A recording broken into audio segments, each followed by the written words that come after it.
Breaking scenario. A U.S. president invokes emergency powers. And the first resistance doesn't come from rivals. Comes from his own government. When power pushes past protocol, who pushes back? In today's Clarvex scenario simulation, we explore a moment when a sitting U.S. president invokes sweeping emergency powers. And the immediate pushback doesn't come from the opposition, the media, or the courts, but from inside his own government. Not from rival parties.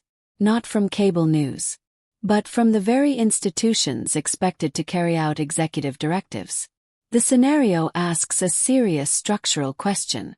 How does the U.S. system behave when emergency authority runs up against institutional independence? This is a simulation. Not real events, not predictions, and not reporting. It's a conceptual model designed to examine stress points inside democratic systems. Let's walk through how this scenario unfolds.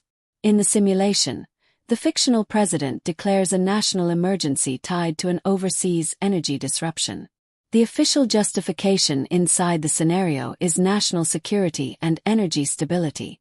The declaration expands executive authority to redirect resources, control certain infrastructure, reassign federal personnel, limit external oversight. On paper, it appears legal. Emergency powers are well established in U.S. law. But inside the simulation, it triggers questions from within the executive branch itself. Some officials ask, is the emergency proportional? Is Congress being bypassed? What safeguards exist? These aren't partisan questions. They're institutional. Here the model introduces its first stress fracture. Inside the scenario, attorneys and civil service officials within the Department of Justice begin debating whether the emergency directive conflicts with existing statutes. In the simulation, some argue the order is lawful but aggressive.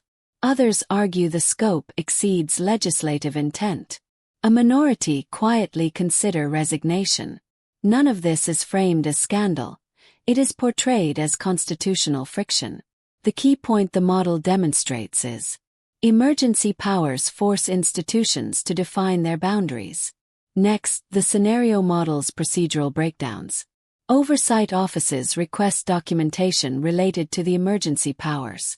The executive delays response, citing national security protocols. From there, inspectors general request internal reviews. Congressional committees file information requests. Legal advisors debate access requirements. In the simulation, nobody is accused of wrongdoing. The tension is purely procedural. The model highlights how emergency actions create collateral friction across agencies that prioritize transparency and legal compliance. The simulation then models an extreme outcome: voluntary exits. A group of career attorneys, policy analysts, and supervisory officials choose to resign rather than implement directives they view as legally ambiguous. In the scenario timeline, these officials submit formal letters. Internal memos circulate.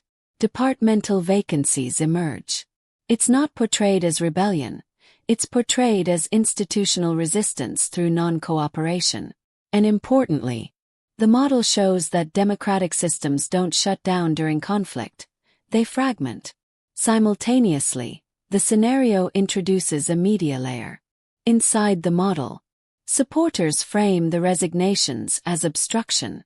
Critics frame them as defense of institutional norms. This creates informational tension.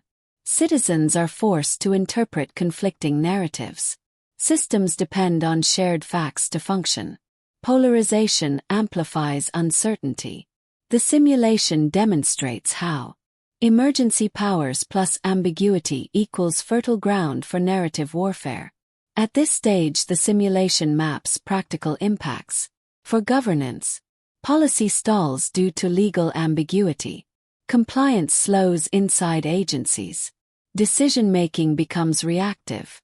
For markets, energy sector volatility increases. Investors price in political risk. Supply chains hedge against uncertainty. For allies, foreign governments request clarification. Treaties and joint security agreements enter review. Nothing collapses but everything slows. The model's thesis. Democratic systems rarely fail overnight. They degrade through friction, delay, and distrust. The simulation ends by presenting two trajectories over the next 90 days. Outcome Path A: rebalance. Congress reasserts oversight. Courts define emergency limits. Agencies recalibrate authority. Norms stabilize. Outcome Path B: entrenchment. Emergency becomes routine. Oversight weakens. Compliance centralizes. Precedent shifts. Both outcomes are plausible inside the model. This scenario wasn't about personalities, elections, or real individuals. It was about mechanical power, and how systems behave when emergency authority pressures institutional independence. It demonstrates that democratic resilience isn't measured during calm periods. It's measured during contested ones. And so the simulation leaves us with one final question. When power pushes the boundaries, do institutions push back? Tell us your thoughts in the comments. We read everyone. For more scenario simulations, geopolitical breakdowns, and institutional analysis, subscribe and enable notifications. Clarvex News, where context meets clarity.